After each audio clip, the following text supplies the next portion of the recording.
Yeah, me too. Me too. Me too. Oh, you too, huh? Me too. Me too. What is you doing? Stop kissing the TV screen. Oh, yeah, I got the kids. Oh, okay. So it might be. So you got Liam kissing the TV screen. And it's not even a woman on the TV I was screen. just about to say, is Rihanna on the TV? Nah, it's not even a woman on the TV screen. It's goddamn brain candy on the TV screen. Understood. Then you got Landon in the background, which you will hear. He's watching, I think Blippy, Okay. and Landon's watching Brain Candy. All right. So while the wife does her work, Okay. I might, you're gonna hear kids in the background until she's done. Okay. So yeah, so now I understand, Mike. It's been a lot going on. Life. I have announcements that I can't make today, Okay. depending on Yeah, I understand that paperwork situation. and thing. But congratulations to me. Oh, right. Is what I'll say. Congratulations. Sometimes you have to congratulate yourself, man. Hey, It's one of the things that I've learned. nobody is ever gonna congratulate you. You congratulate You gotta yourself, congratulate yourself, man. And man. I ain't mad at that. Liam, congratulations. Liam, congratulations. Nah, he's just going. I think he boo-booing. Oh, I don't know. He doing something. 9 times out of 10, if they doing something and you're not exactly sure what they're doing, then something. they're probably taking this shit. He's doing something. That's what Nakel used to do. This thing. She used to. So this is how I knew she was taking the shit. So she'd walk around or whatever, and it was this little corner in me and my wife's bedroom that she used to go stand in that corner. Go stand in the corner. She go stand right in that corner, and then that's what she was doing. And I was funniest shit ever. Yeah, nah, they don't go in corners. They just be watching TV and then just be like, "Yum, there it is, right there." Man, but Some Dude Pod 159. Yeah, 159. Make sure you rate, like, subscribe, download wherever you get your favorite podcast. Make sure you follow us on Twitter at Some Dude Pod. Everything Some Dude Pod. Go ahead and get that merch. And yes, Mike, I am with you. Our anniversary, wedding anniversary was on the 14th, so that's why we didn't pod last week. And then you got Kale's birthday. And congratulations on the wedding anniversary. Yeah, 8 years. 8 years. That's me and my wife. We'll be 7 years. And you know how we celebrated, April. Mike? How? At the hospital. What happened? Story time with Bang? Nah, I mean, shit. You hear me coughing. Okay. You know, the kids were sick. Liam had pneumonia. Oh man. And everything and shit. Landon couldn't hold nothing down. We took Liam though to the emergency room, and then plus both me and Miriam was hawking up a lung. So yeah, it was bad business. Yeah. There's something going on right now. Something in the air because my wife she a little sick too. So yeah, that shit was getting on my goddamn nerves, and it still got the little cough and everything. But it ain't like it was last week, fam. That's good. Like, I was literally cough up a lung where I'm from. West Side, son. West Side, son. Ain't nothing nice. Ain't nothing nice, but it was coughing up a lung. Yeah. We got better. We went to go see Layla Hathaway. Okay, that's dope. At the City Winery. Shouts out to Layla Hathaway. But what was crazy is my best friend / cousin, his mom was there, and we didn't get I didn't get the chance to see her. I didn't know she was there. Okay. You go to these events, you figure somebody gonna be there. Shouts out to the homie Troy, he was there. Yeah. Mary Datcher was there. Huh. But I never expected to be in the same place with one of my OGs, basically.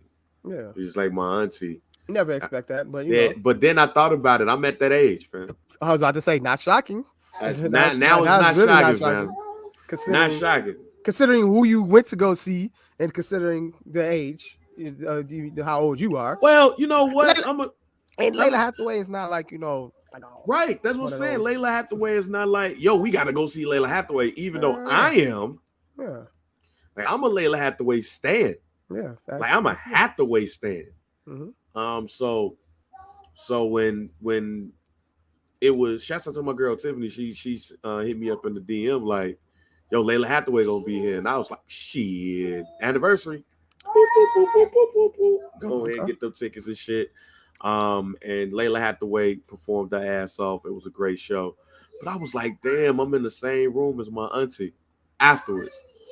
It's like, damn, we are at that age now to where no matter where we go, we might be in there with family. And it might be the family that's older than us. Yeah. And it made me think how when I was younger, you would not want that to happen.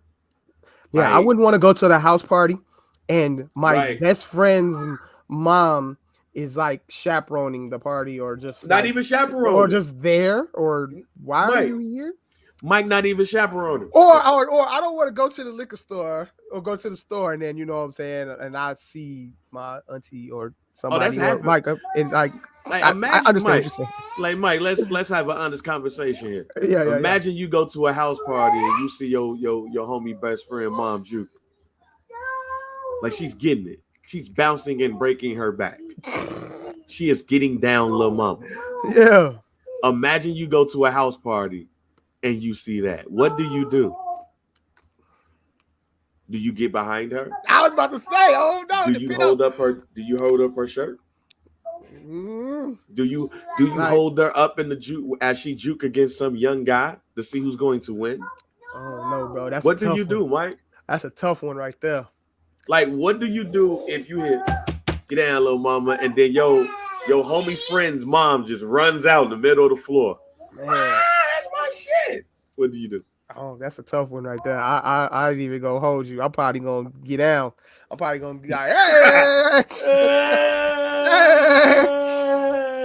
shit. Bow, bow, Hey, bow, bow, hey, bow, hey, bow, hey. bow, bow, bow. Hey, don't tell your son. Yo, tell him. Don't Shit. tell your son.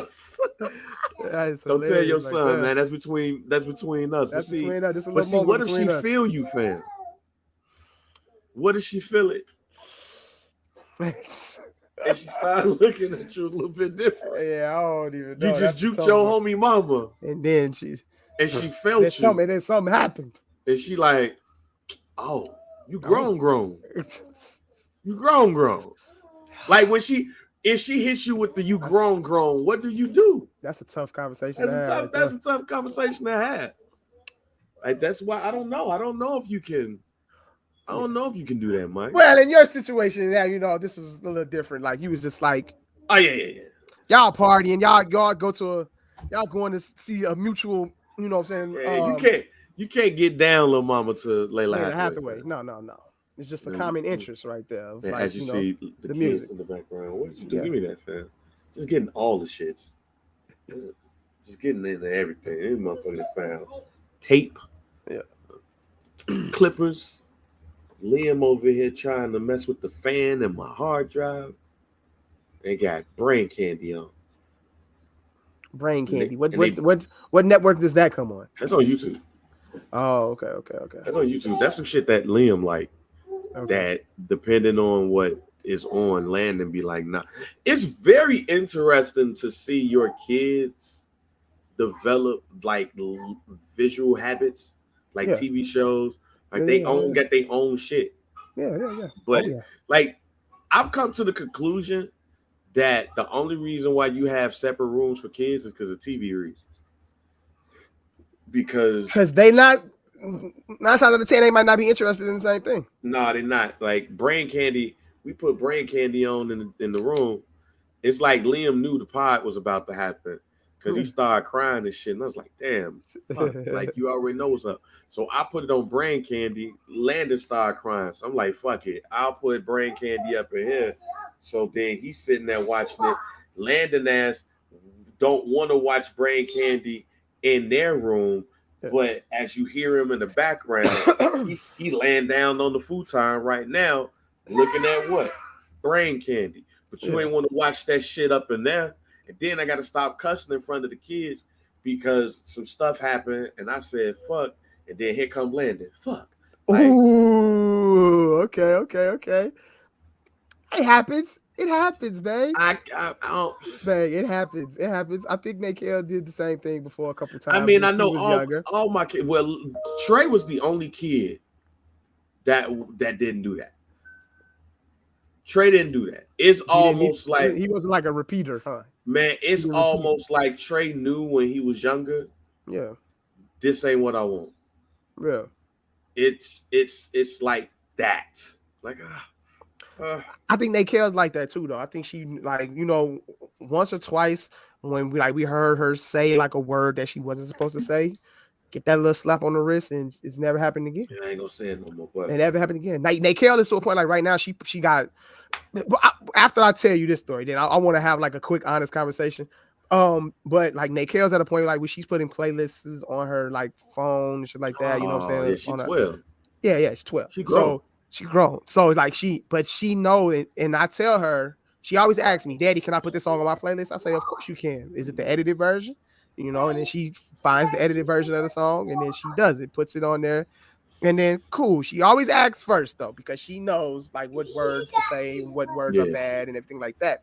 But Bang, before we even get into the pod, bro, like how does it even do you like sit back and just reflect on like you are responsible for creating 3 human beings? Boy. Like does that like do you even think about that shit sometimes, bro? Yeah, all the time. Like I never thought I was gonna have kids. Like you created 3 human beings, bro. 3 boys. Like they're boys. They're gonna like they fighting and shit now. That shit's crazy. But then they telling everybody like Landon, come here, Liam.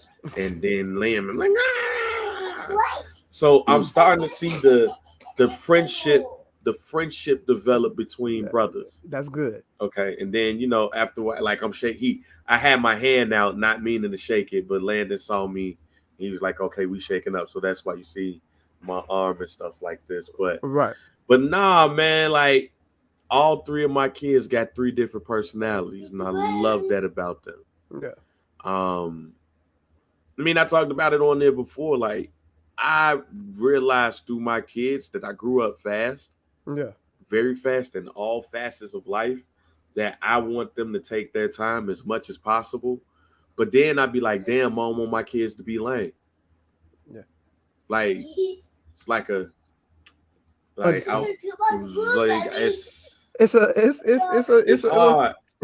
tricky. That's a tricky situation. It's tricky because I don't want my kids to be lame, but I want my kids to be lame. You get it? But I think just as a dad, you'll be able to find that balance for them. You know, I'm looking for it myself, fam. That's just as a parent, the learning process as a parent, like that's a day by day thing.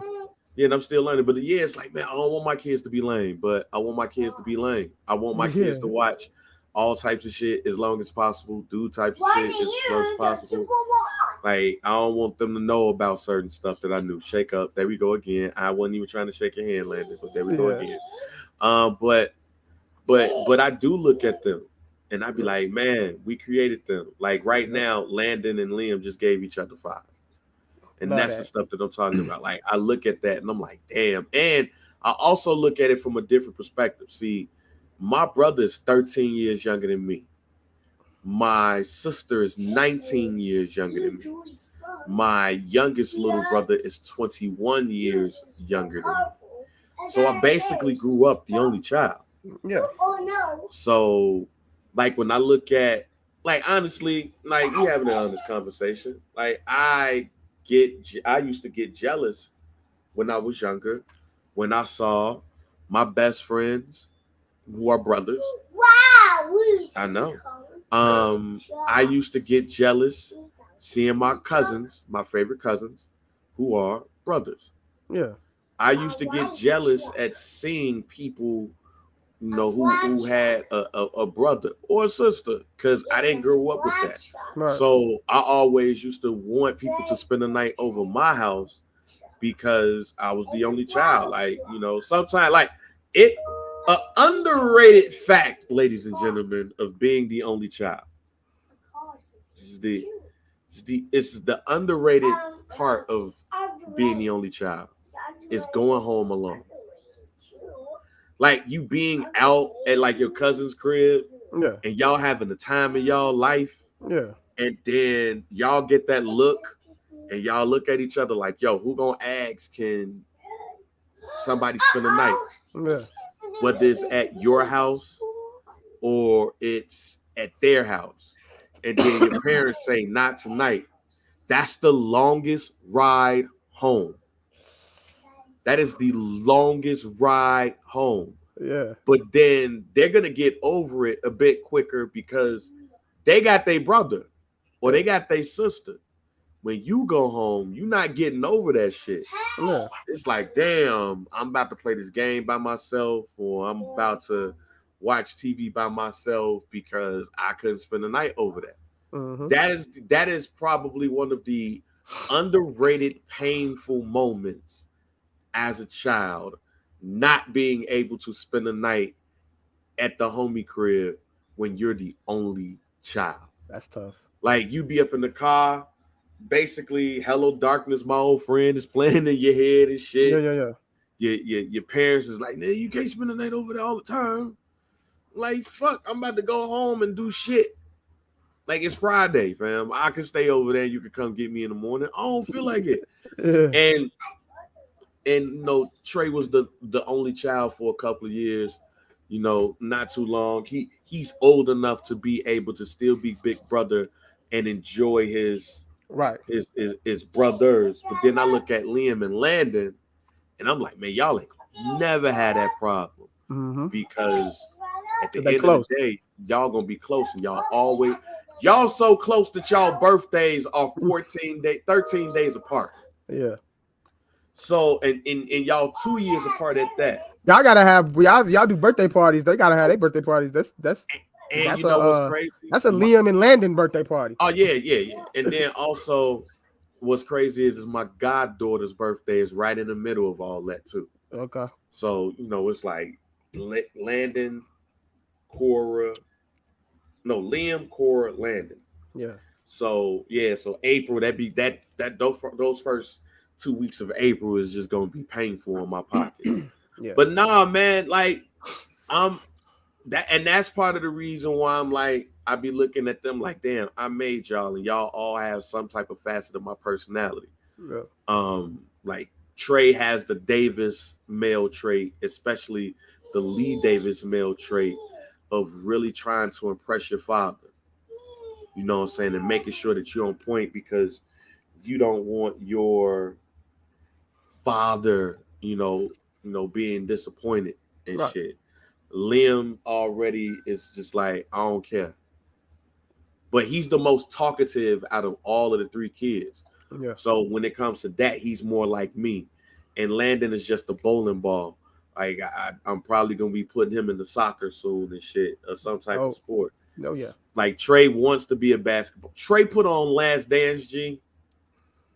Like just went on Netflix and was like, yo, Last Dance on. Yeah. And was asking legit questions of people. There we go. And I'm like, okay, it's lit around here. So he's more like me because at that age, even a little bit younger than that, I really started getting knee deep in sports and shit. So like when I look at him, I'm like, damn, y'all all got me, except two of y'all light skinned, and one of y'all got a lot of hair. Yeah. So I mean, I do feel proud to be a father. I do feel proud. I feel proud to be an uncle. Yeah. I feel proud to be a goddad. I never thought that I'd be that type of person that would be fatherly. Right. Yep. I just had to ask that because, like, my daughter, she just turned 12. Mm-hmm. She's a preteen, bang. Yeah, fam. Like, I always reflect, like, I remember when my wife was pregnant and I just knew she was going to be a boy. Like, you're going to be a boy. I got big plans for you. You know what I'm saying? You go play baseball, you go play basketball, you go play football, you're going to be a triple threat, And then I remember the day of the ultrasound when we found out I was hurt and I was mad at my wife. I didn't talk to her the rest of the day. Damn. That day when we found out I was mad at her like it was her fault. It wasn't her fault. It was my fault. Technically it's your fault. Technically my fault, but I was mad at my wife the whole day. And you know what I'm saying? And now 12 years later, just seeing that my daughter is 12, just wows me still to this day. So I just be like reflecting on this shit, like, man, I'm responsible for this whole human being who's a beautiful young lady now, bro, who's 12. That shit's just mind-blowing to me, fam.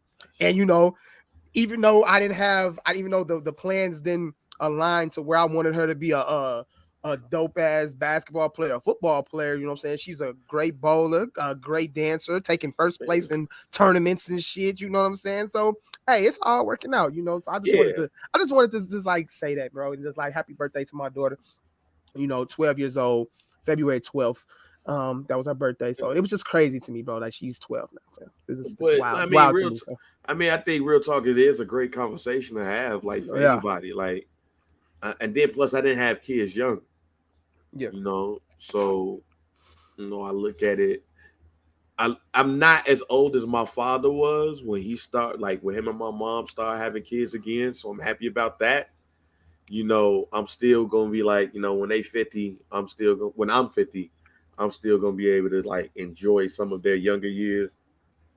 And even with some of the health issues that I've dealt with and that I'm working through and shit, like a lot of that is because I want to make sure that I'm around for preteens and teens and prom and baby showers and marriages and shit. So absolutely. I'm glad I'm old enough to know better, old enough, but still young enough to be able to enjoy things. Yeah, absolutely. But the only thing that I regret about my whole situation is I wish that my brother was around my age, because I think that, especially with the tribe that I have, with the homies that I have, that he would look at things a bit different. Mm-hmm. But I also know that I probably would have been a better big brother, because it's hard being a brother to somebody that is so younger than you. Yeah. Like almost younger to the point where you help taking care of them. So it's almost like you're more than just a big brother. You're a father figure. I'm about to say, you raised him, man. Right. Yeah. Like all of them. So it's like that tweener shit. Mm-hmm. But again, like I look at my homies and my cousins, and they all brothers. And I just used to be jealous of that shit, fam. Like, and they don't know it. Like, they probably listen to this pod and be like, damn, I never knew. Like, when I used to have to go home, yeah, it is not like I'm going home to some bad parents. Yeah. Like, it's not that. It's just that, like, I'm not going to say that I looked up to them, but I looked at all of them like brothers. Yeah.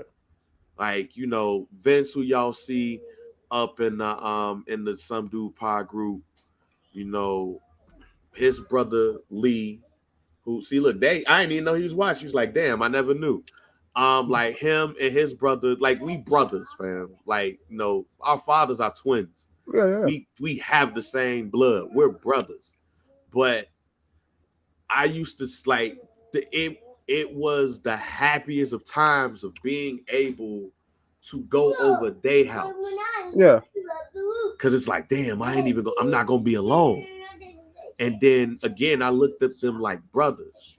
So when it was that time where I just couldn't spend the night that time, yeah, or they went out of town and I didn't go out of town, or vice versa, it's like, damn, if they ain't around, I'm alone. What I'm gonna do? And then the same thing, with my homies, Derek and Mario. Yeah. If I ain't over there, what I'm gonna do?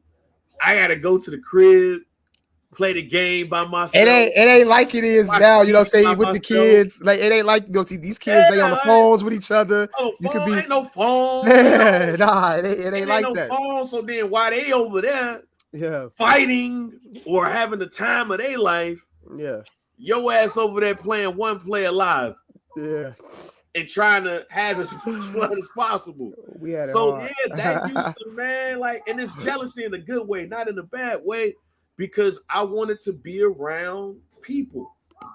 So it was just like, it was tough. And that's why I said, man, like when you look back, one of the most underrated things about being a kid, an only child, is, at least for me, is shit.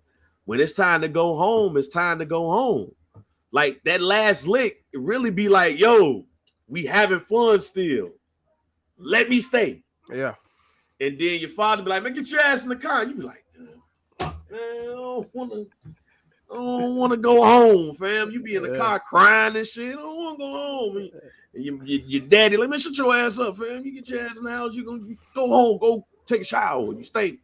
Shit like that. Now you in the crib and shit, and your parents is looking at Predator or some shit that's on Channel 9, and now you got to go sit with them. Damn. Now you got to go sit with them and watch what they watch. Damn. I don't want to watch in the heat of the night, fam. I want to be with my cousins. I don't want to watch. Or your old man was watching a Pam Griffin. Oh yeah, now that was the only time. Not the only time, huh? It was the only time. Like, okay, I'm seeing titties tonight, Daddy. We good. Yeah. But when we ain't watching titties, I want to be with my cousins. Understand. So yeah, like so yeah, and he getting married and shit. I was about to say congratulations to congratulations, Vince. And I didn't and you having a wedding? You having a wedding? Yeah, and I didn't. You the best man? I ain't the best man. No. Damn, his brother's the best. Oh well, man, okay, shit. well, yeah. I'm on the list though. You shit. in there? I'm about to say you in there. I'm in that bitch. You in there? Like, That's all that man, matters. if I wasn't in the wedding, fam, do you know the fight that would happen? Ooh. Like, if I wasn't in his wedding, I ain't going. I wouldn't even imagine. I can't imagine it either. Yeah, I can't even imagine. But if we would have went over to the house for the wedding party, and then you didn't get a wedding, I ain't getting the. Will you be my groomsman? I look at everybody getting groomsmen shit, and I'm sitting there like I'm not getting one. Oh, it would have been a fight. On site. It would have been a tussle. It would have been the first time we fought since we was like 12 and 13. Like, nah, G. But I had realized, me and Miriam was talking, I was like, damn, even though I'm married, I didn't have a wedding. Him and his brother and his woman, they've been together shit almost 20 years. The motherfuckers common law. That's what's up. He's the first Davis wedding. Okay. That's what's up. He's the first Davis wedding. So the turn up for this is going to be so lit because he's the first. Yeah. And like even my father's feeling it. Like my father, like, damn, even though you got married and shit, he having a real wedding. You know what I'm saying? We about to have a motherfucking ball. Know what I'm saying? And I know his father feeling in this shit too, because they get to see one of us walk down the aisle, and then especially with the situations, with both of their visions being bad and shit. Yeah. So you know what I'm saying? And then they all getting older and that thing. So salute to him. Dope. That's gonna be dope. Like to salute to him, and his fiance, you know what I'm saying, for jumping the broom the right way. You know what I'm saying? But I will tell you this. There would not be a sober person in the room. I wouldn't see it any other way. Not gonna be a sober person. I've been around your family, so bruh, it is. I definitely wouldn't see it any other way. Bro, if there was a night where if you was talking about I don't drink, you getting called a bitch, it's the night of his wedding. Everybody's gonna be drunk. Everybody. We was just joking on Facebook about like what songs that we gonna play. I'm dead ass serious. I want to come down to Space Age Pimpin'. Like we gonna be so ignorant at this shit because our family is ignorant. And I know he's probably gonna say some shit like he ain't drinking. He just said it. He said I ain't drinking. That's cap. He's not going to drink before I do, but when he says I do, oh yeah, after you play it cool before you get down the aisle, but once the reception starts, goddamn it gotta be you gotta wake up and not remember what happened, my guy. No, but you know what? Damn, you just made me think about some more shit about that only child shit and how underrated that shit is, because being the only, I was not only the only child, my mom didn't know her biological father. So being that she didn't know his biological father, like literally every cousin of mine were older cousins.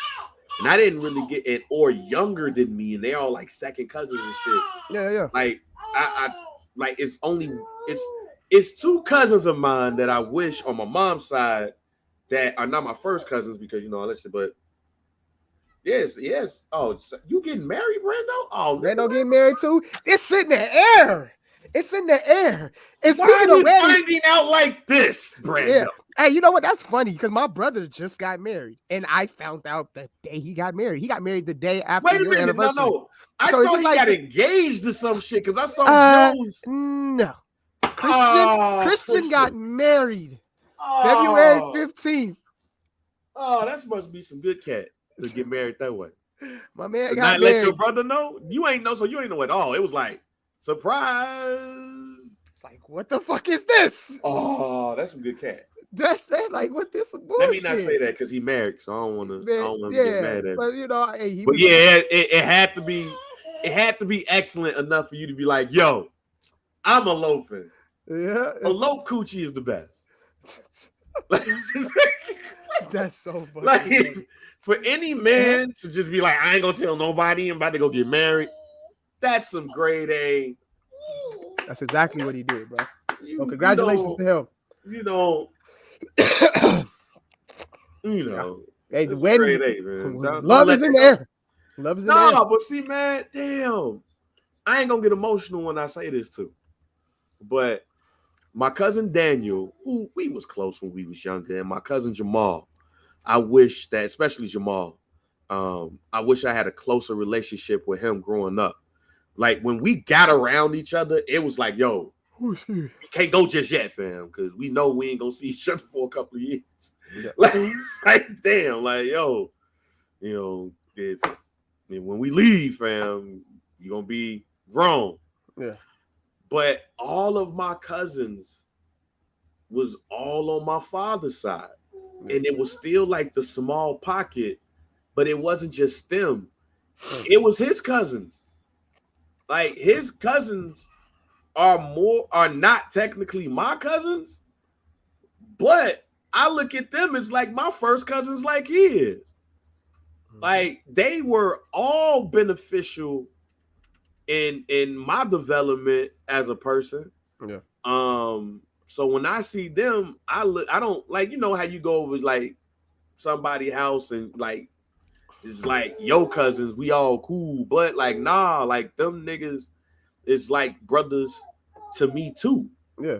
So it's just funny how when you like the only child and shit, it's just like damn, fam, like you see all of these things and now able to look back. Yeah, it's like damn, fam, like I was really going home alone, mad than a motherfucker, fam. I was really going home like that shit hit you different right now. Huh? It hits you different, and so I'm glad that I got 3 of them. Yeah. Because they never have to go home alone. Like even when we moved back, one of the reasons why I wanted to move back because I didn't want Trey to be the out of town cousin. Like I don't want him to go and like be the cousin that you see every once in a while. Yeah. And then as you get older, it's like, it is a special occasion when he come, but then he leaving in 5 days, man. Yeah. Or he'll be here I didn't want that. Like I want like them to be around and shit. But nah, man, you opened up a wound, G, because that shit was half growing up, fam. Like imagine like you come home from school, better yet, you know what I would have loved to have a brother for my age? Fighting at school. Yeah. Like if your brother get into a fight, like, yo, we got to go see this nigga. Yeah. If I got into a fight, like, I got to hope the homie down to fight with me. Or, honestly, 9 times out of 10, I got to fight for them because I'm older and bigger than them. Mm-hmm. Like, I wish I had, like, a brother that was older than me, like, by 1 year. Or twin brother. You know that saying, man, I'm going to go get my older brother, bro. Man. You would have loved to say that. I would have loved to have said, man, I'm about to go get my big brother to whoop your ass, G. And then we both whoop your ass. Like, it's not saying that I ain't never fought with them. No.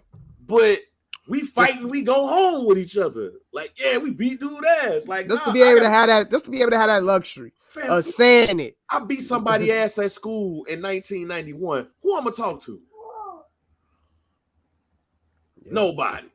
But get yelled at my parents. What the fuck you fighting for? I ain't got no big brother to go or a little brother to go, man, it's all right, man. We whooped that nigga ass. Hell yeah. See how I put him on the ground? Bing, bing, bing, bing, bing. I ain't even got that. I fight somebody and then I got to go home. Yeah. That tough. Sucks. That's a tough one, Bang. I'm sorry, bro. That sucks, man. That sucks. That man. Open up a can of worms, man. Now you got a brother, y'all married and shit. Both we married now. Yeah, y'all married men and shit. My brother got 5 kids by 3 different women. And I guarantee if that motherfucker was, if I'm 40, if he was 39, wouldn't happen. Hell no, nigga. Hell no. Not with Otis, Vincent, Derek, and Mario. And that's crazy. Like, that's crazy how all my inner circle pretty much, for the exception of like one person in the circle, like all got brothers. but that part of the reason why, man, is because I looked up to them like that, man. They was really like, they really my brothers and shit more than anything. And I trust them with my life. I trust them with my kids. But I think just the biggest, to answer your question, the long-winded way of answering your question is looking at my kids and being a father and looking at my kids. The one thing that I'm happy about is that it's plural. It was kids, because I don't want them to have. I did not want them to have to come home by themselves. Whether it's going to school, whether it's coming home from somewhere, like they get to come home with somebody. Yeah. Cause even when like your parents get into it and shit, and you got to hear arguments and all of that shit, you by yourself. Yeah. You don't have nobody to come to you and be like, you know what? Come here. Let's go play the game. Let's go get our mind. Let's go imagine, motherfucker, like it's Muffin Babies or nothing. Like, nah, I spent a lot of my childhood really just like, imagining and really doing things by myself. Like, I'm gonna say this and then we move on, because you open up a can of worms, and if Vincent's still in here, he'll get it. Like he'll get it and understand. I'm sorry, Nate Carroll, you have to come home alone every day. But yeah, my bad. But nah, man, like, but feel this, right? When we was growing up, I would be playing the game and commentating the game at the same time, G. Like, I would be playing like MLB baseball, bases loaded, Bulls versus Blazers, going in the live and all of that shit. And I really and that's before the games had commentators, nigga. It'd just be a crowd and the layup and the dunk. So I would be playing the game and I would be commentating the game. Yeah. I'd be like, Michael Jordan with the layup, or number 95 with the layup. Shoot, he scores. Like, so think about what I'm doing right now. Hey, sharpen up your broadcasting skills. Sharpen up my broadcasting skills. To the point to where when they used to come over to the crib, that never stopped. Yeah. So I remember Otis saying like, yo, I'm going to go to the NFL and you going to commentate my games. And I was like, yeah, that'd be dope. Then I was like, wait a minute, nigga, I'm good at this shit too. Fuck is you talking about? Like, I'm good at playing football too. Why I gotta commentate your shit? Yeah. But what I used to do was almost like me talking to myself, because I was the only child. Who the fuck else who I'm gonna play live against and beat the game and talk to? Yeah. So playing the game and being the play-by-play and the color commentary was a defense mechanism for me, because I was the only child and I ain't had nobody to talk to when I was doing all of these things. So that was my way of me being my older or my younger brother at the same time. With wrestling men and all of these things, that was my way of navigating life and having fun by myself. Yeah. And when they got a chance to come over, it's like, yo, man, it's lit because I finally got somebody over here. We could go to Hollywood Video. We go get us some videos. We go get some popcorn. Go get us some pizza. Nigga, we about to kick it. But then when y'all go home, it's like, fuck. I got to do it all over again by myself. And I think that's part of the reason why I hate being by myself now. I think, like, I even hate sleeping alone, G. Like, I can't sleep. Like, if I go to work on a business trip or whatever, I have the toughest time sleeping because I don't like sleeping alone. I hate being alone. I got to be around somebody. Yeah. And even with some of the shit that I'm dealing with, like my first thought process is, man, I got to be around love today. And sometimes the wife and the kids ain't enough. But we live so far where it doesn't necessarily work like that sometimes. So, you know what I'm saying? It's stuff that I still got to deal with and everything. And then plus being so younger than the siblings you have, I don't know how to talk to them in certain ways like a brother. I damn near help raise y'all. So that's the conundrum there too. So yeah, it's a session for therapy for another day. We about to change the subject. Some dude pod therapy right there. Some dude therapy right there. I know I need it too. I know I need therapy, G. I know. I am here to listen, man. And part of that therapy is that only child shit and really and I think that's why shouts out to Kristen. I keep saying we're gonna get on the show. Like, I think that's why certain things, like, she told me one day, and this is it. She told me one day that the complex that I have in me is that I feel like I don't deserve things. Okay. That's why a lot of times I revert to being I'm just a regular dude from the west side of Chicago thing. No. She'd be like, no, you much more than that. Like, and you need to know and understand that.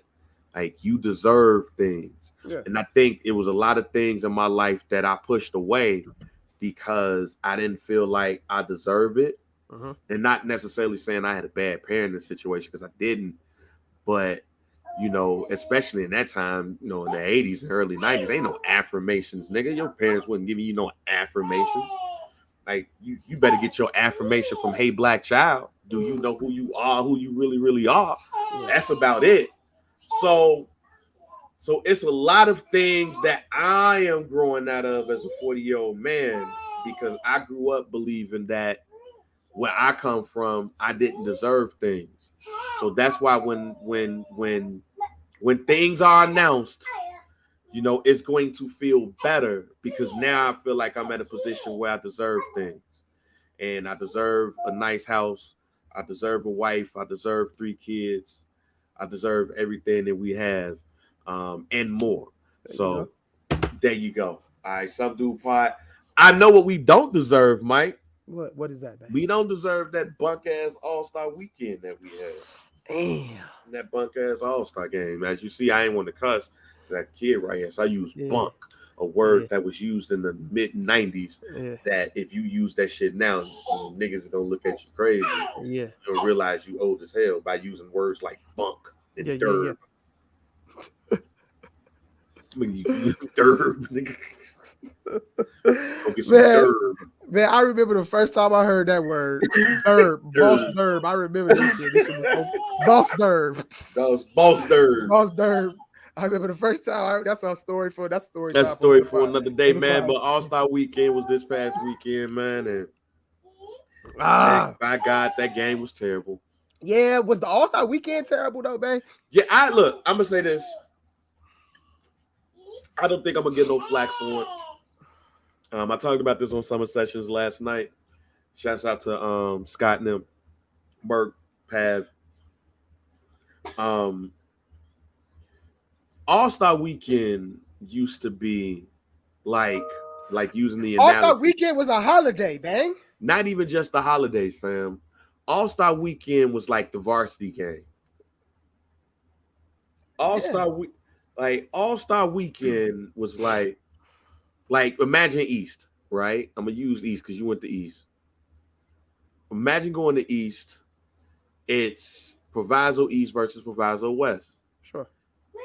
All of the cool kids is up in the stands, drug dealers. You know what I'm saying? All of the fly niggas, they coming to see everybody play. Yeah.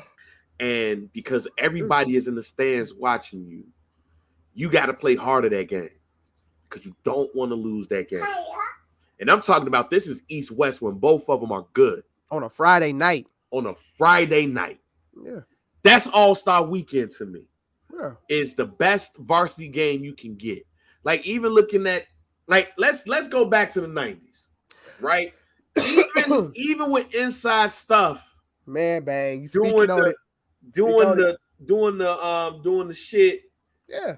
with the kids like Will Smith and Carlton and Tatiana Ali and the white dude, like some white kids and then the Blossom and all this stuff. And bang, you know that crate of VHSs where I said my dad got the joints in there, you know what I'm saying? I got the All-Star Weekend tapes in that crate too. Yeah, like recorded all the inside stuff, like all the festivities that took place during All-Star Weekend every year. I recorded All-Star Weekend. Recorded in my VHS. So it's that like it was a holiday. Yeah, that's a holiday, and then that's in the morning, fam. Yeah. So then at night, it's All-Star Weekend. It's the dunking contest. It's the 3-point. That's when it's just them two.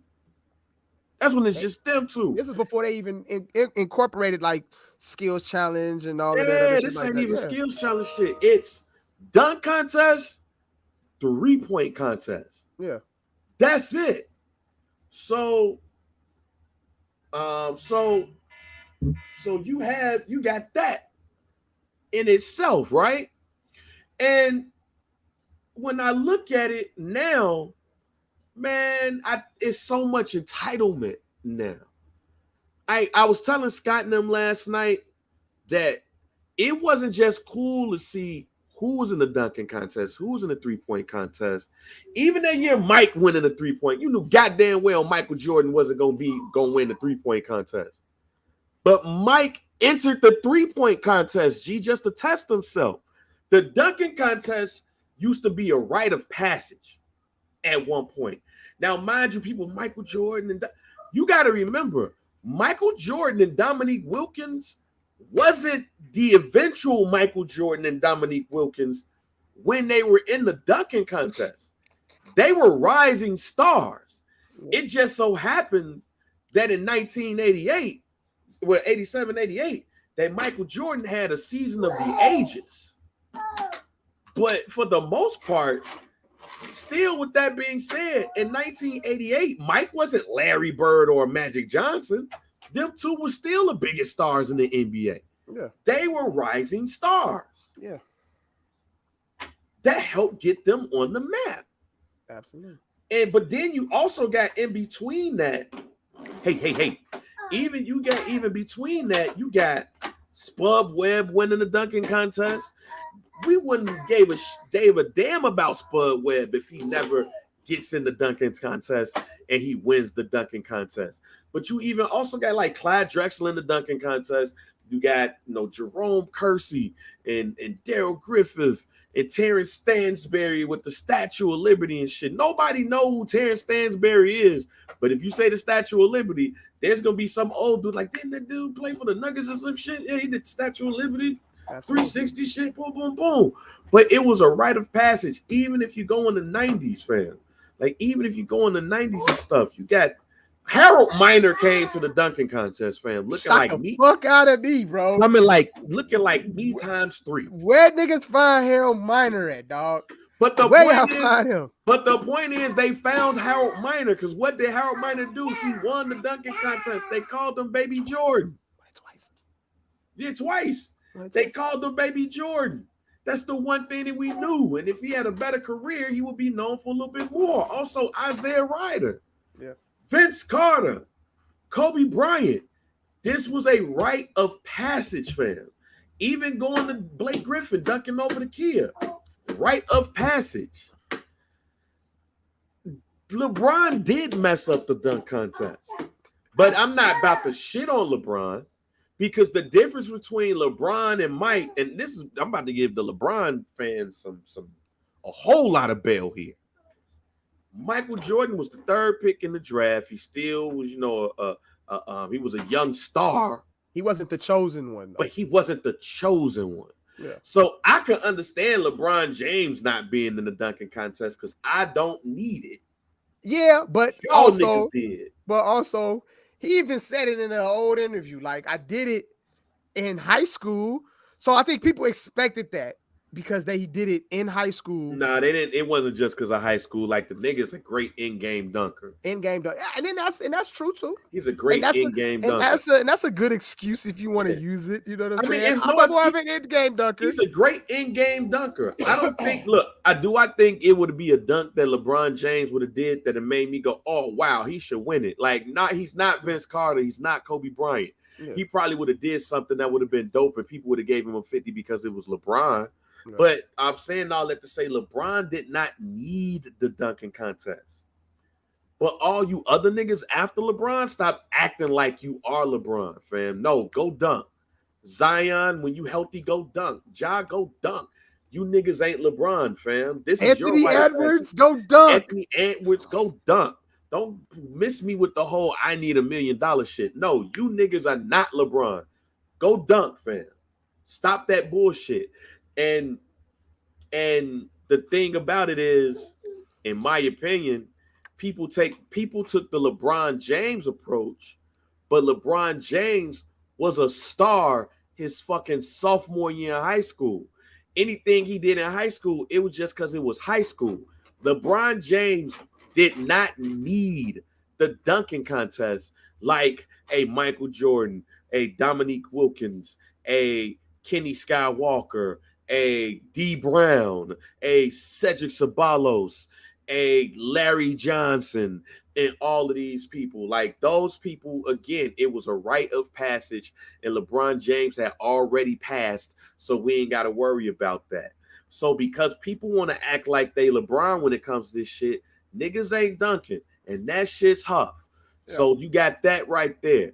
The other part of it is the rules that they make with the dunking contest be weird than the motherfucking shit. So, and then also, let's be real. Like the dunk is not necessarily what it used to be because everybody want to shoot threes. That's why the 3-point contest should be the last joint that ends the damn night instead of the dunking contest. Mac McClung, when he got in the dunking contest, I knew he was gonna win. Why? Because that nigga been giving us cold ass dunks since he been in high school.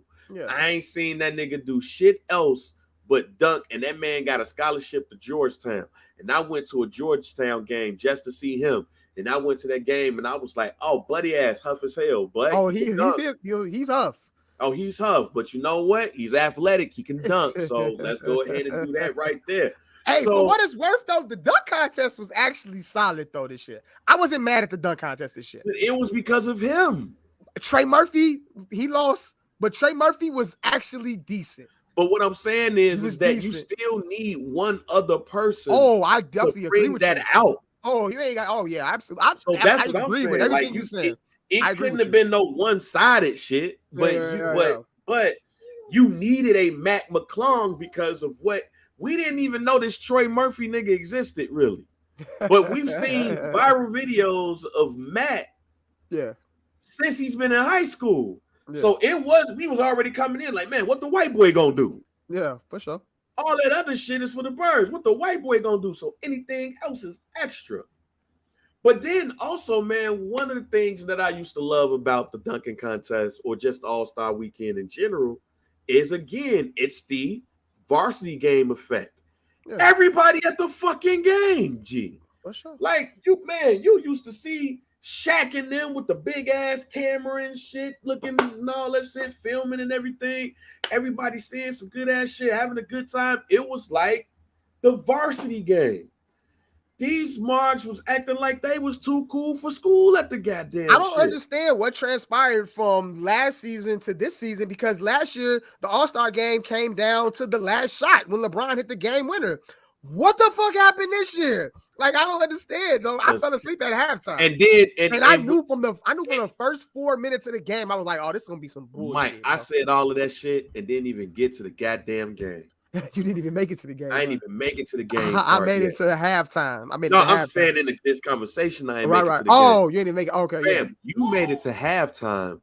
I stopped watching after 5 minutes because I was like, man, this shit gonna be huff as hell. It definitely was on some huff. The one thing that I loved about the 90s going into 2000s, even a little bit of last year, is, hey man, that first quarter, We gonna throw lobs. We gonna cross over. And we gonna cross over like Tim Hardaway gonna boom boom. We gonna cross over. We gonna do all this shit. That's the first quarter.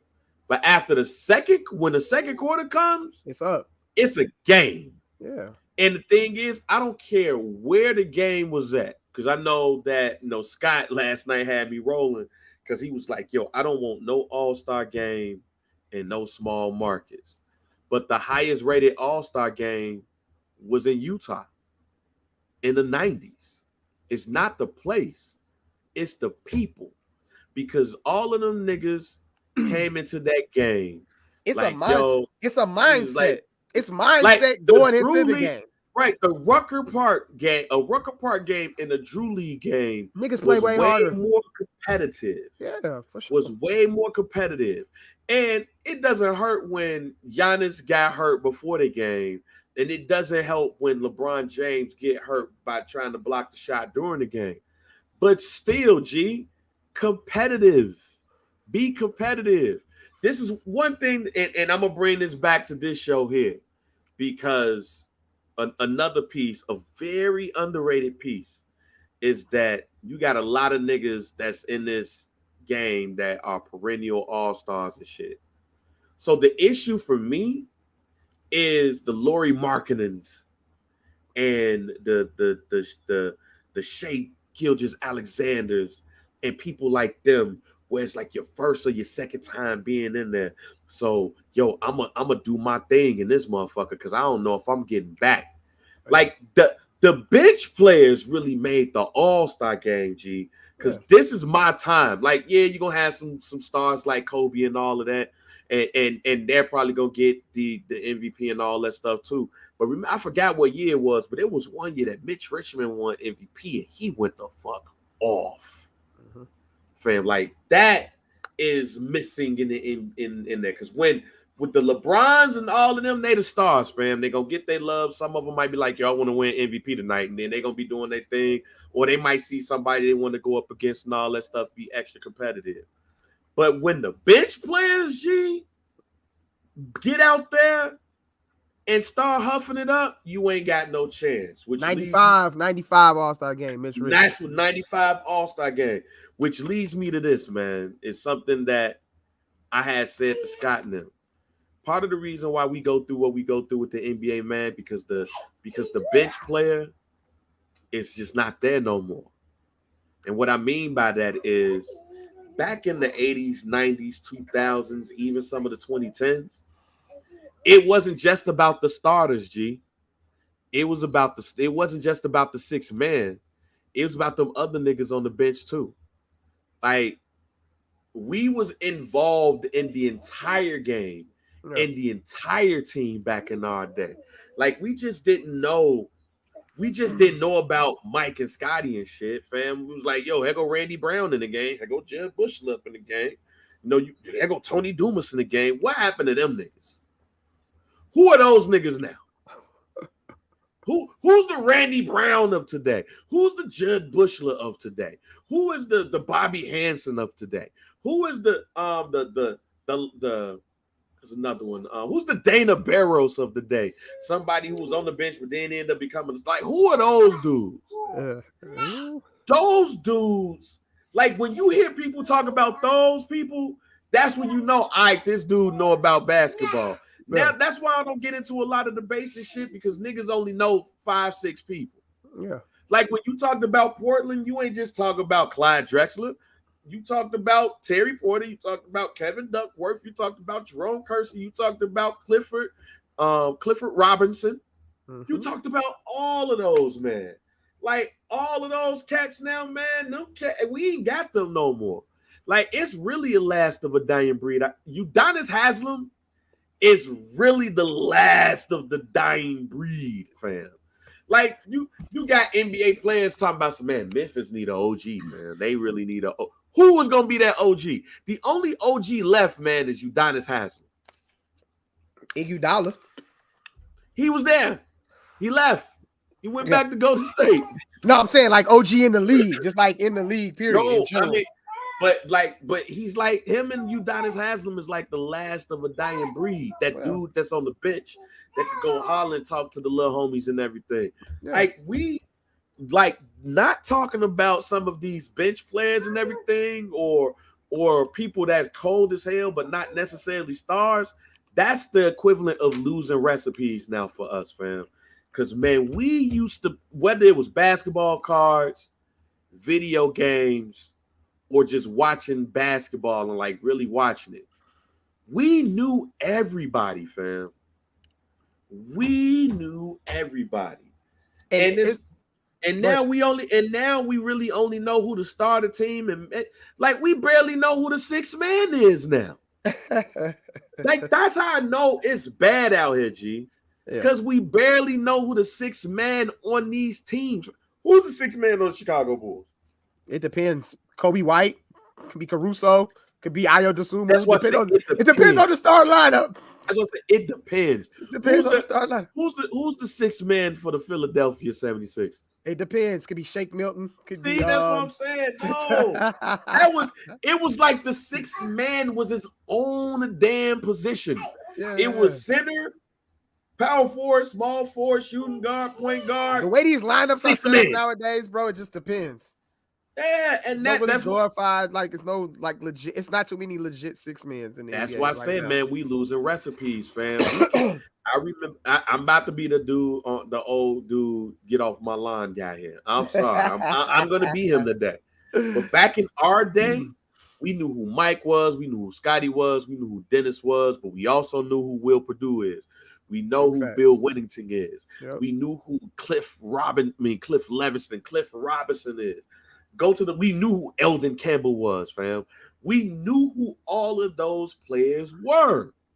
The bench player is just not there no more. Or the cool bench player, if you want to say it. It's just not there no more. It's a couple cool bench players. Who? Bobby Portis. Bobby Portis is a very solid bench player. He's solid, who's a big effect on the floor when he gets on the floor. He's solid, fam. But you got to think about it, G. Them niggas, when they got in the game, they got love too.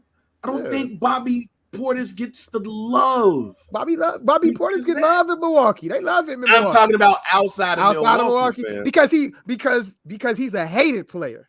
No, Bobby Portis he's a villain. He's a villain out there. Even the villain players that be on the bench, the Marks that just be skating around and really ready to still off niggas. Like we don't even use basketball players to talk about Marks no more. Like who was that? My man Bubba Wells. Yeah. Like Bubba Wells came up and they got 6 fouls on Dennis Rodman. The next day he became a joke inside the school, man. And man, get your Bubba Wells looking ass up out of here. We don't even use basketball players off the bench to talk about Marks no more.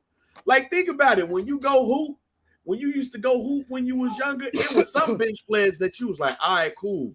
But let somebody be like, man, get your Ed Neely looking ass up out of here. You ready to fight.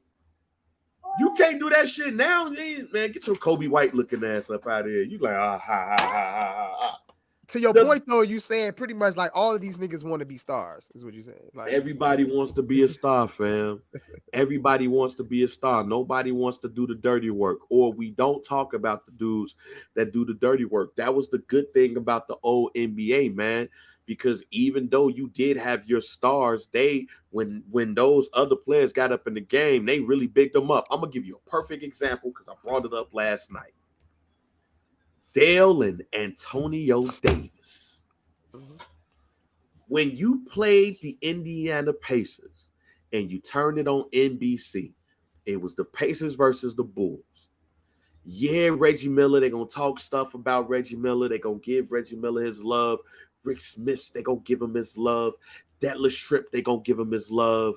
But you also going to hear about the dynamic, burly, fighting-ass duo of Dale and Antonio Davis. You do not want to go up in the middle against them two because it's going to be hell to pay having to go up against Dale and Antonio Davis to the point that little box came up on the damn screen and it'd be Antonio or Dale Davis talking about what they going to do when Michael Jordan get up in there. Yeah. Who is the Dale Davis and the Antonio Davis in the NBA now? Damn. got me there. We losing the recipes, fam.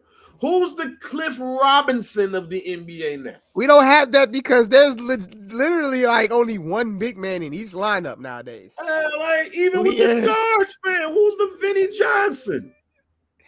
Who's the Jamal Crawford? To be determined. Who's the dude? Jamal Crawford. Who's the dudes like, yo, you gonna put me on the bench? That's cool. I'm working for the team, but when I get out here, I'm busting your ass. We don't even have JoJo Englishes and Derek Harpers no more, fam. We don't have Trent Tuckers no more, fam. We ain't got Darryl Walkers no more. No Rodney McRae's. We ain't even got no Sean Livingstons no more, fam. Like, we losing the recipes, man. When we used to watch basketball, fam, we cared about the whole entire team, fam.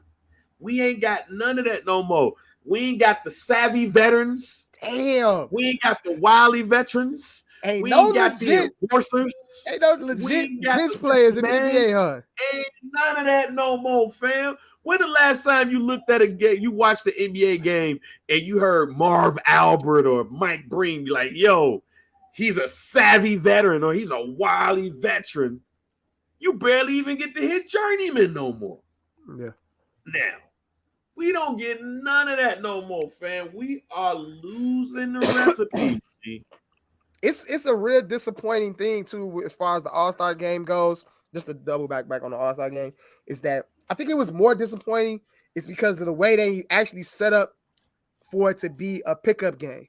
So you're thinking like, all right, cool. I'm gonna be able to pick my guys that I'm gonna go out here and go to war with, and we go out here and just play half-ass. It was a pickup game, but it wasn't like we was going out here at gym during gym class in grade school. Would be like, I got him. Because again, man, everybody feel like they're a star, so everybody gonna half-ass it. Again, like we say this again, fam. We knew in the All-Star game, your Mikes, your Magics, your Larrys, your Zekes, we knew they all was gonna get off. Go do your thing, G. Everybody's getting off. But you know those other players who, hey, man, we made it to the All-Star game, man. Oh, man, thank God. I'm going up in there because this is going to be my time to be in front of a national TV audience. I'm about to bust somebody's ass tonight. So go look at 1995. Go look at Mitch Richmond. And go look at him bust everybody's ass and win NBA MVP. So then it makes the other star players step up. Because now it's like, yo, I want to win MVP tonight. Let's go get it. The other person on the team, oh, no, I'm trying to win MVP tonight. Too. It's Kobe versus Mike, fam. Kobe went into the All-Star game like, yo, I get to play Mike on the biggest stage, G. I'm about to give it to him. And Mike like, nah, young fella ain't about to come up in and do shit. We ain't get that shit. Because the bench players, the folks who, or I won't even say the people on the bench. I would say the folks who the first time or the second time is really the ones who really trying to get in the groove, but they not gonna be perennial all-stars like a LeBron James and things of that nature. So it's like, all right, cool. You know what I'm saying? I'm in the All-Star game. They ain't showing out. They trying to have fun with the rest of them are. That's why we missing some of those recipes, fam. Go look back in any All-Star game, and it's always gonna be about 4 or 5 players who ain't necessarily always All-Stars. That's gonna be playing their heart out. Hey, I was just looking at the clip from the All-Star game, Michael Jordan's last All-Star game, the one with when Mike hit the game winner on Sean Marion, was supposed to be game winner, and then Jermaine O'Neal came down and fouled somebody, and then he fucked it up. But you know who was balling in that game? Steve Francis. Steve Francis, and he was starting in the game. But Steve Francis was, every time Steve Francis had the ball, that nigga was killing somebody. I'm taking advantage, G. Steve Francis was getting off, dog. I'm on that stage. Shout out to Steve Francis. And that's why I say, even from an all-star game perspective, you got those people like Mitch Richmond, Steve Francis, and others like, yo, I don't know if I'm gonna be back. I know I should, but I'm about to go all out tonight. Oh, yeah. And Steve Francis made a few all-star games, so it wasn't no thing for him to make the all-star team. But it's just the fact that, obviously, he wasn't the big name out there. But as soon as he got the ball in his hand, he was making a play. Yeah, so you got him. He was making a play. But then you transfer that back to when they go to their own team. Yeah. We ain't got that no more, man. We losing recipes, fam. We need more Dana Barroses out there, fam. We need more Terry Porters out there. We need more Jerome Kersey's. We need more Tony Delks, fam. We need more Jason Caffey's. Yeah. You know what I'm saying? We need y'all, B. We need more Eldon Campbell's. Hey, Brando, you want to know what just resurfaced on the internet too? I didn't even know this cover happened. It was an ESPN magazine cover with Steve Francis and Destiny's Child on the cover. And I never seen that one. You ain't never seen that cover? And Beyonce was all over that man.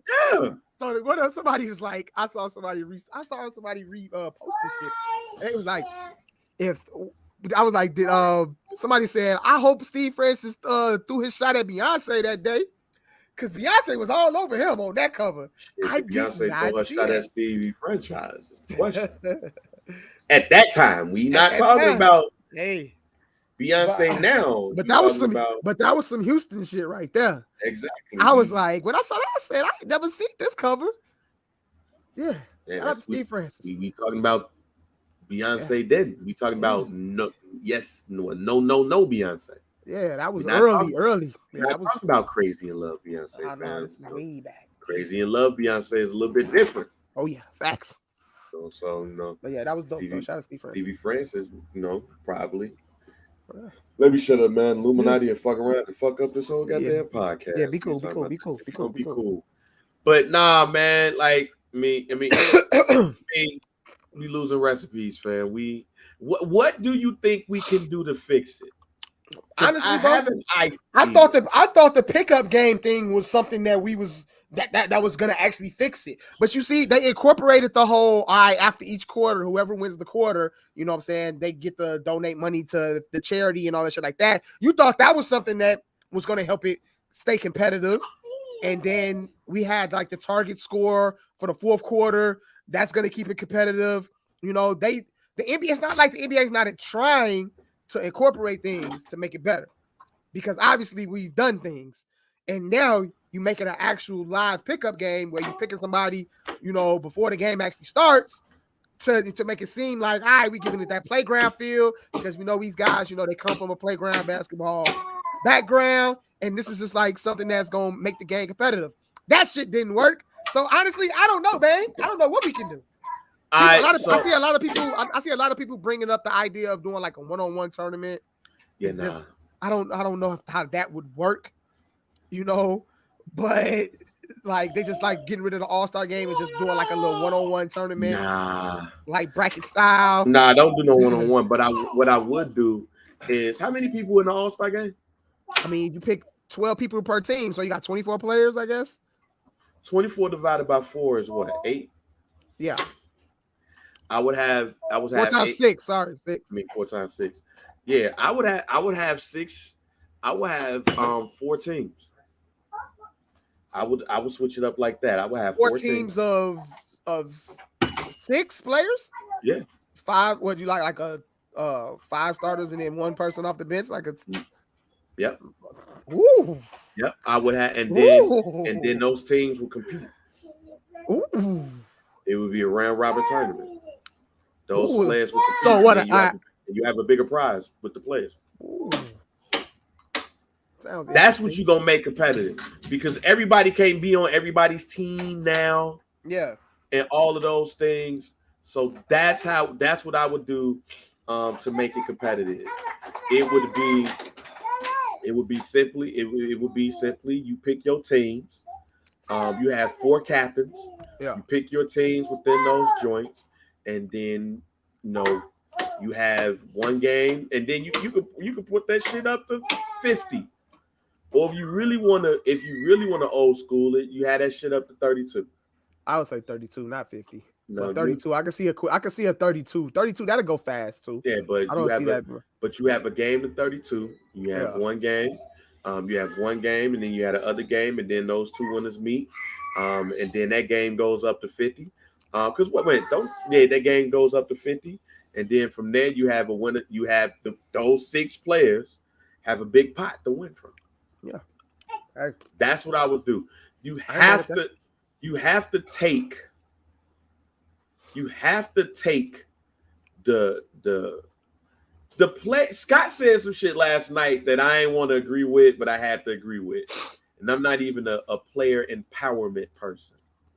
But player empowerment is what messed up the All-Star game. That's what messed up the All-Star game. Player empowerment. What you mean as far as what? Because these players are entitled.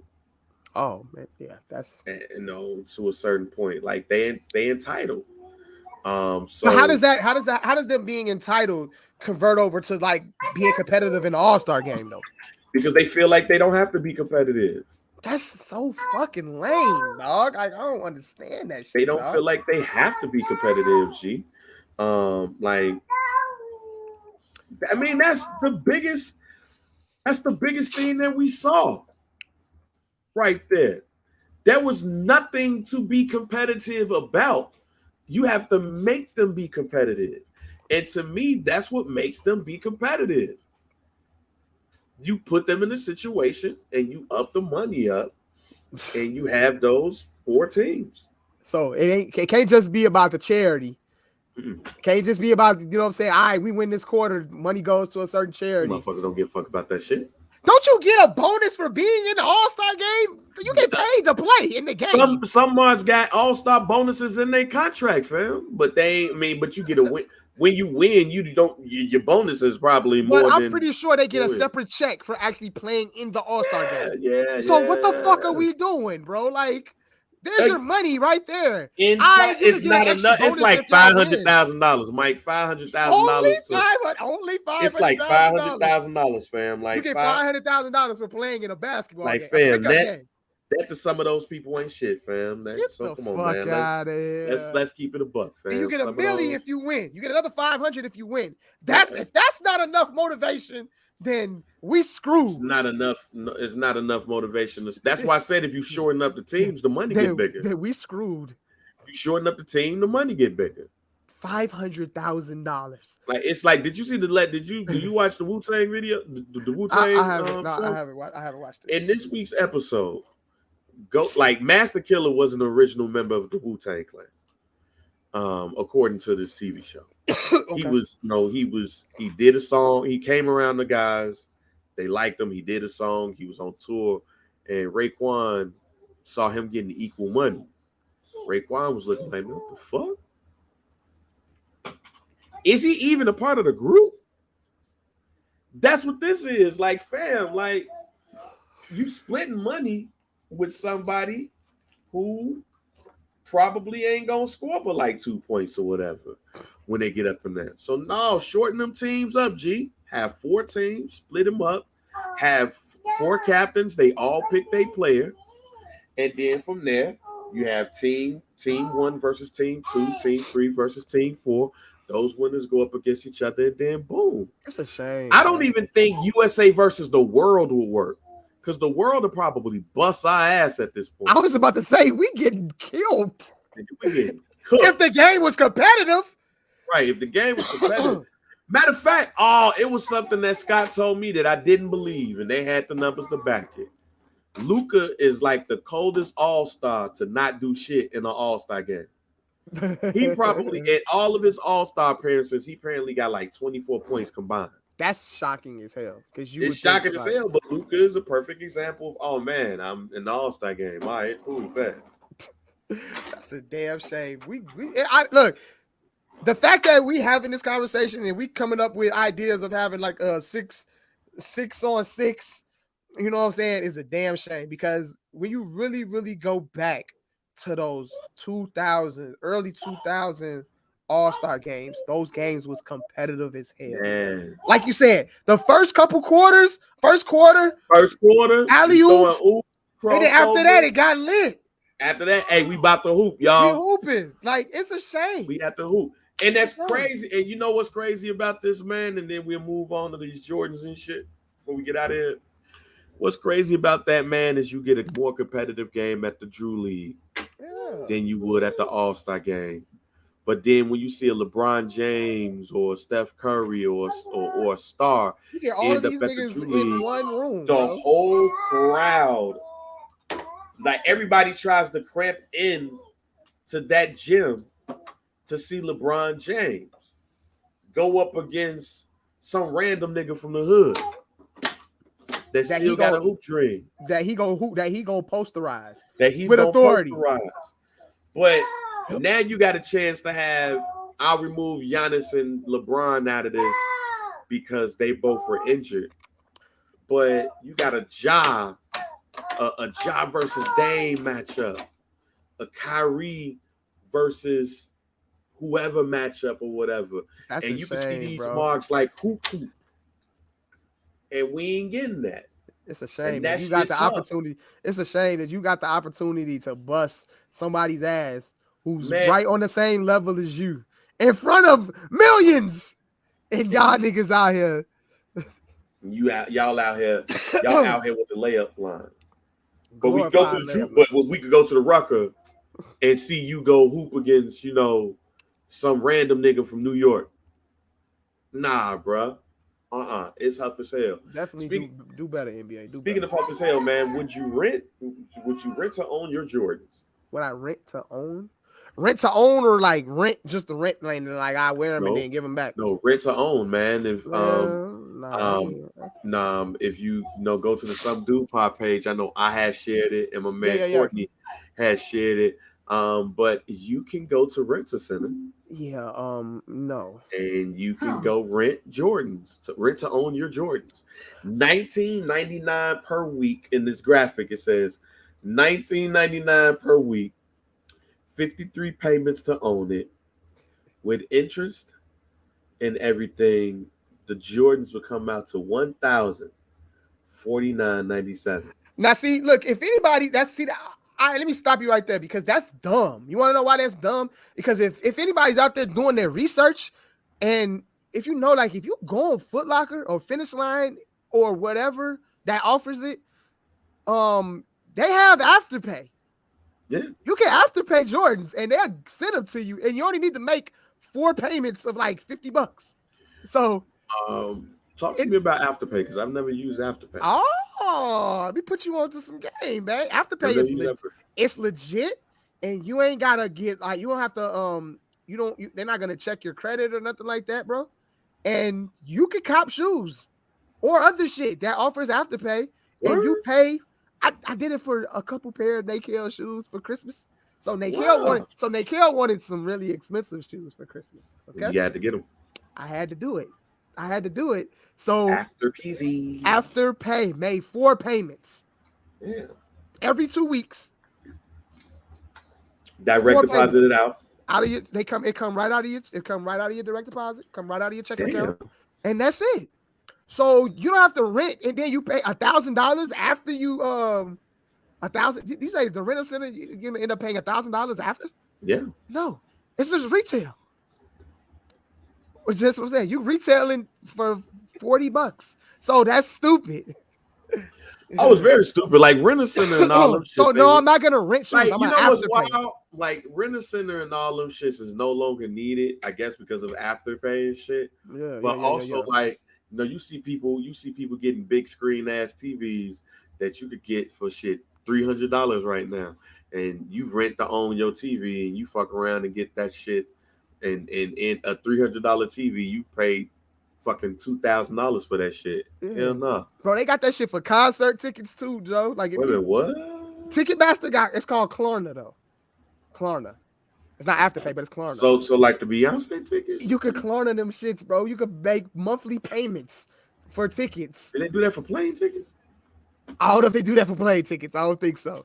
But if you try to buy tickets to an event, they have the same fucking thing. So Afterpay, yeah, Affirm, Klarna. The Bulls actually they sponsor they endorse Klarna at the United Center. So you go to United Center, you can see the Klarna sign right there on like the thing where they check in at. So you can see. And then reading Brando talking about he did it for some Gucci's and shit. Look at that! Look at God! Look at God! Look at God! What could I after? What would I want to Afterpay? It all depends on what you want. Say for instance, if you legit want some shoes or something like that, like not even no Jordans, and they gotta be Jordans. It could be like some, you know what I'm saying, dope ass Air Maxes or something like that you might like. Ooh. Yeah, Uplift too. They got that shit. Yeah. If you wanna just I think I could uplift for PlayStation 5. Oh, who? Oh shit. PS5. Oh, okay. Hold on, wait. Oh, headphones going out. I Can thought you? about you. Yeah, you good. Can I uplift for PlayStation 5? It depends. Maybe it all depends on where you're getting it from. Maybe if you get it off like Walmart. Rando said that he got a few flights off Uplift. Oh, see, I didn't know if you. Wow. Oh, okay, I didn't know. Oh, wow. Okay, well, we want to put our feet in the sand so we can uplift some shit. Man, look at me. I'm learning something new right now, G. Because I be seeing them shits, but I ain't know like what they were. And I could have been uplifting and afterpaying and honoring. Oh, man. Oh, shouts out to DG for posting this. The 2023 All-Star Game was the lowest rated and least watched edition of the game. Ratings declined 29% and viewership was down to 27% from last year's All-Star Game. Which is interesting because the fact that they incorporated the pickup game style, that intrigued me more. Nah. But I think maybe people cut it off after the first 5 minutes. I would assume. That's gotta be. People want to see competition, Mike. Yeah. At the end of the day, we want to see competition. I'm with you. Don't nobody want to pay all that money to see y'all throw some oops. Yeah, facts. They ain't pay you all that money to go watch they ain't pay all that money to watch the Harlem Globetrotters. They didn't do that at all. Yeah. That right there, fam. You gotta stop bullshitting with the people. Fact. You gotta stop bullshit. NBA players, look. You gotta stop bullshitting with the people. And y'all can save it. Y'all can save all that. Yeah, we come out here, we do this for the fans. Y'all didn't do that shit for the fans. Save that shit, man. Look, I'm save it. Man, I'm gonna be a dick for the fans. I'm gonna be a dick when I'm saying this, but the NBA is the one league that ain't really for the fans. They not for the fans, bro. And to keep it a buck, the fans ain't really for the NBA. The NBA is more look than anything. That shit's more like a party than anything, fam. And the All-Star game shows that shit, and just All-Star weekend in general shows that shit too. It is so much shit to do during All-Star weekend that all that extra shit don't matter. Parties hosted by some of these NBA players, get your money. I ain't saying you're going to get your money. You ain't supposed to get your money or whatever. But that's what All-Star weekend is about. All-Star weekend ain't about athletic competition. It ain't about the best going out there. It ain't about none of that, fam. Look, I'm going to tell you right now. G. The 3-point contest is almost there. Because Steph ain't doing it no more. Clay ain't doing it no more. Dame Lillard won this year's competition. But Dame also came out and said that he's arguably the second greatest shooter of all time. Damian Lillard is trying to put himself in that conversation. And that's why he did that. But who did he go up against? He went up against some good-ass shooters, though. Mike, who did he go up against? Damn. He went up against Tyrese Halliburton. And we don't even know. Hey, low-key, arguably the best shooter, actual three-point shooter, legit three-point shooter in that competition this year, shot the worst, and that was Kevin Porter. He was horrible. And that's who I picked to win. I picked Lauri Markkanen, and I put a good $50 on him to win, too, and he fucking went cold. Yeah, I knew his long stride wasn't going to win it. But, Mike. Man, he started off hot and then just got cold. Mike. Like, come on, dog. Mike, fam. This is what I'm talking about right here. Julius Randle shouldn't have been in it. Why was he in it? This is what I'm talking about right here, so y'all can understand what I'm talking about here. Mhm. And this is because of the expectations that we have too. Because remember, the 3-point contest used to be at some point after Larry Bird did his thing. The 3-point contest used to be the dudes on the bench who could shoot go to the 3-point contest. That's why you got Tim Legler as a 3-point contest champ. Yeah, Buddy Hill. Buddy Like, Hill. I'm sorry. Yeah, Buddy Go Hill. Was a look at the legit shooter. past 3-point contest champs. They were good 3-point shooters, but they wasn't really household names. So these were your 2023 participants. Julius Randle, other than Dame Lillard, Jason Tatum is your biggest star and possibly your MVP, or not, probably ain't no possible, but in the running for MVP of the league. Julius Randle replaced Anthony Simons, Lauri Markkanen, Dame Lillard, Kevin Huerter, Buddy Hield, Tyler Hero, Tyrese Halliburton. Because Steph Curry and Klay Thompson is going to get to a point that we expect big names to be in the 3-point contest. But what we're going to realize is that all those big names can't shoot threes like the biggest and the best shooter in the NBA ever in life. It's going to be the same as the dunking contest, Mike. Because in the dunking contest, it was niggas and Matt McClung. Hey, Zion Williamson said he gonna be in the dunk contest next year. He better. He said he putting his name in next year. He better if he healthy. If he's healthy. He's healthy, he said he's doing it. Which is very questionable, to say the least. Sad to say. Like, who won? No. Buddy Hield didn't win it last year. Cat won it. Cat won it last year. Yeah, Cat won it because he was like, yo, this solidifies me as the best shooting big man of all time. And we was like, man, get your fucking ass up. But that's why Julius Randle called himself getting in it, because I guess he was like, if Cat can do it, I can do it. Yeah, well, he replaced Anthony Simon, so I mean, yeah, we could have gave that spot to somebody else. Could have gave it to Keegan Murray. Yeah, the rookie who's on pace to break the record for shooting the most threes made by a rookie. Why wasn't he invited? Because don't nobody know that nigga like that. All right, but this is where you get known. I know this is where you get known. Shit. The point that I made, even with the dunking contest, this is your rite of passage. This is your way to get known. This is the put you out there. Yeah. Again, Harold Miner looked like me times 3. They found him for the dunking contest that he won twice. It elevates you, fam. Look, we give Nate Robinson grief, but how many he got? What, you talking about dunk contest wins? Yep. He won it, 3 times, right? Twice? There you go. 3 times? We give Dwight Howard grief, but how many times he won it? Blake Griffin, all those, man. Hey, let me get that trophy, G. It's just the league lacks true competition, man. And DG, I believe Anthony Simons will end up winning the 3-point contest, and he'll be the first person to win the 3-point contest and the dunk contest ever. So I'm pretty sure he's shooting for that. Do we care for what? Do we care though? I mean, I think if Anthony Simons emerges himself as a elite player in the league, then yeah, it'd be something to care about eventually. He not with Dame there, no, but hey, right. he committed to them, so shit. Hey, yeah, we losing recipes all the way around, man. Yeah. The NBA All-Star game was huff. The All-Star weekend was huff. The Pro Bowl games was decent, but the Pro Bowl ain't never really been that cool. But I miss the quarterback club, and I miss the NFL's fastest man. And when Larry Allen did the lift and weight shit. So yeah, I miss that. I miss that with the NFL. But so pretty much in a nutshell, the baseball MLB is home run derby will always be lit. Yeah, the baseball got it right, and low key hockey do too. We just don't watch hockey. I never participated in it. I never watched the hockey. You ain't never watched, like they got the hardest shot and the fastest person on the ice and shit. They shit hella decent, even if you don't watch hockey. Yeah. Hockey and baseball get it right. Yeah. What is the common denominator here?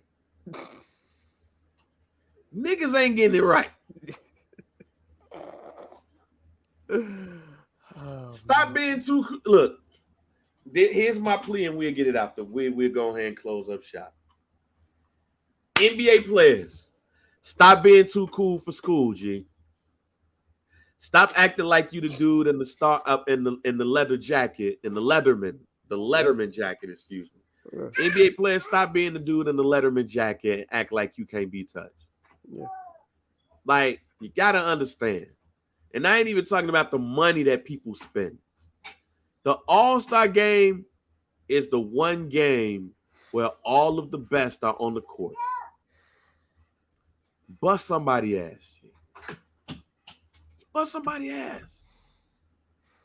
Be like you do in the Drew League or Rucker or the Shy League. Mm-hmm. Play. Come on, fam. And y'all on national TV? But you mean to tell me that I can see more competition at the Drew League between, DeMar DeRozan and some dude who's a cable guy?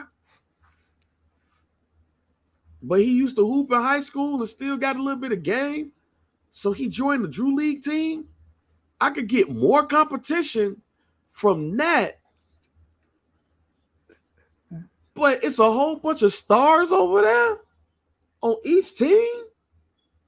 That don't seem right to me. I could really go to the Drew League and see DeMar DeRozan versus a T-Mobile dude and be more intrigued in seeing DeMar DeRozan versus Luka Doncic. We serious right now? So is the Drew League the All-Star game now? That's do we gotta do that? Oh yeah. When they announce LeBron or whoever, Kyrie Irving, they playing in the Drew League game, we need to be there. Yeah. So that's tough, man. Y'all got to get this shit together, man. Stop being too cool for school, man.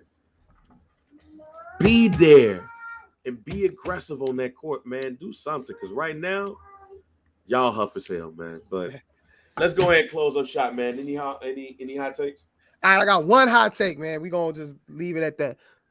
Los Angeles Clippers to the NBA Finals. Go Russ!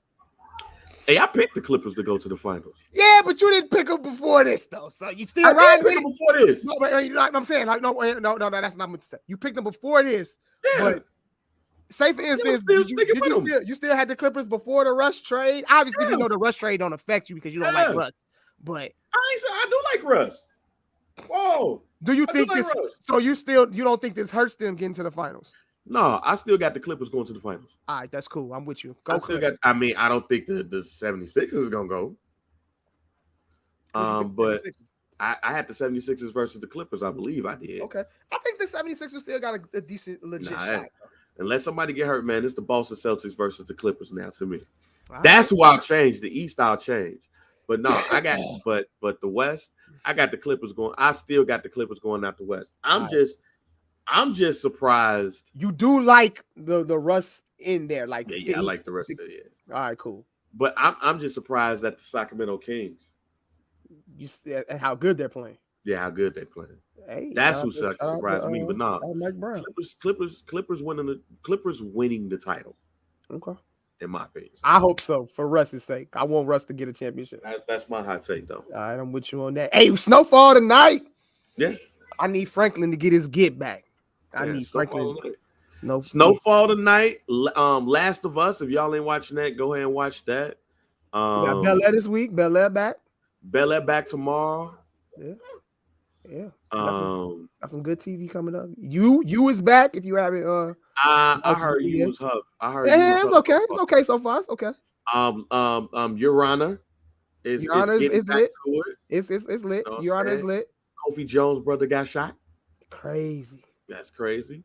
So now we get into I still got to go see Ant-Man. Shouts out to Sky, man. He sent me a video to explain to me about like how the Kang dynasty like starts and all that stuff. I got to learn. I ain't even gonna lie to you. I haven't watched the Marvel movie since Black Widow. I'm way behind. Yeah, you way behind. I haven't even seen Spider-Man. The latest one. I gotta. Oh, yeah. I'm gonna have to binge. I'm gonna have to binge on Disney Plus because But yeah, no, I gotta go check that out, and all that stuff. But yeah, Oh, man. word, Brando. Oh, word. Okay. Talking about busting? Yup. Oh wow. Damn. It's bad out here. Might be bad. Or unless you got the Iggy Azalea deal or something similar. Hey, Iggy got some shit on hers though. I've not subscribed to OnlyFans I'm never gonna subscribe to OnlyFans as long as we got Reddit and Twitter. and Twitter. God damn it, bro, we out here. But Iggy getting naked. If you, I'll save that for when we get off because you would enjoy somebody who's on who has some Twitter content. I bet. Say less. We worked with them. Yeah.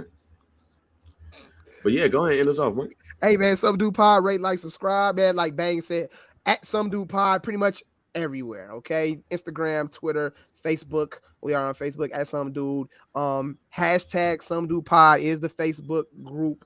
Oh, also I want to say something real quick about the Facebook group. Everybody, look, check it out.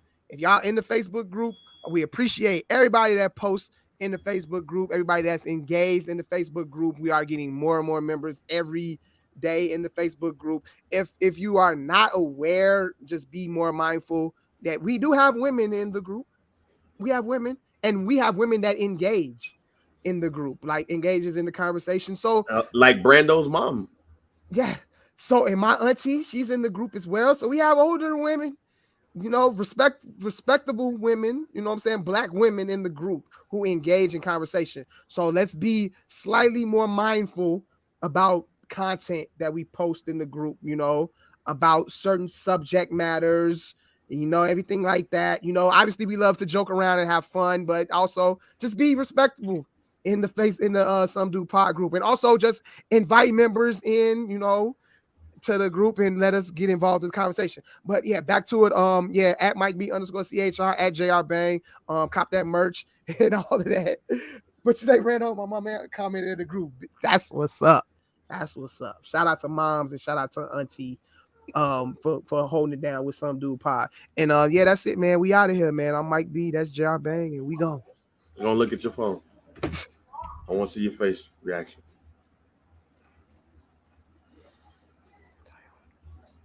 Did you send me something? Now, don't say the name. I'm not gonna say the name, but you okay. Did, though. I gotta understand.